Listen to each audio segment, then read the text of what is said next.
कि हम तब फोन करके गाड़ी देहब कैसे।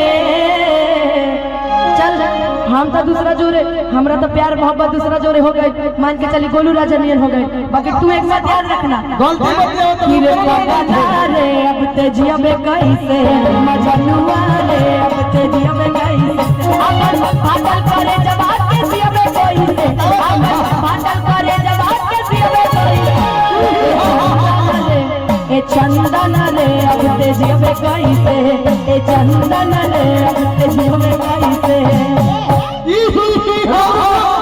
कि कबो हिलाए अरे कबो बतिए कबो हिलाए माने होना वा निमन हिस्सा हो पाजी अब हमारे। अब छोड़ के चली गई तो उहे ना उपाय बा।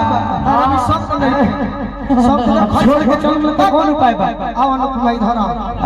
फोटो तले फोटो नहीं की हरो फेर में नहीं की हम फेरा में रही। हां लोग लड़के बहुत शरीफ है।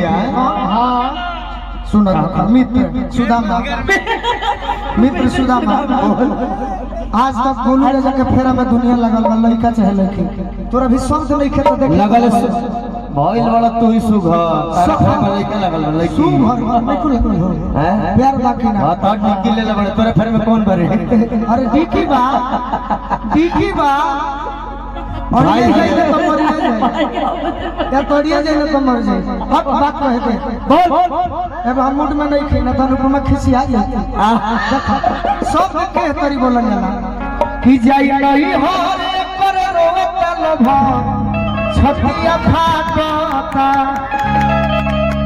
हमारा अनुपमा के बड़ी दिन गीत संगीत में बात चल बहुत कुछ भइल बहस भइल, लेकिन आज चंदन भी शब्द बुझत खा जाने काहे तू का खिया देलू का कह दिल के घर में शब्द नहीं खे मिला। सब कम लेके तनी इज्जत करो तनी बात समझिए। अच्छा इज्जत लड़की है तब तो काहे हिलावे के अगर लड़की के सुन पहले ने बतिया सुन असत भतरी वाला वो है इज्जतदार शब्द है। बताओ अकॉर्डिंग टू सिचुएशन है हमर बतिया सुन पहले बोला पगला। अगर लड़की के बेइज्जत करे को तो ओकर शरीर के एगो अंग काफी लेकिन तू कमी नहीं के छोड़ ले बड़ा। एगो बात जान ली है ना बेटा कि हाय रपाई प्यार काहे होला, कि हाय रपाई प्यार काहे होला, इश्क में मगवा बीमार काहे होला, इश्क में मगवा बीमार, इश्क में मगवा बीमार काहे होला, इश्क में मगवा बीमार। यानी कि तारा प्यार भई रहे।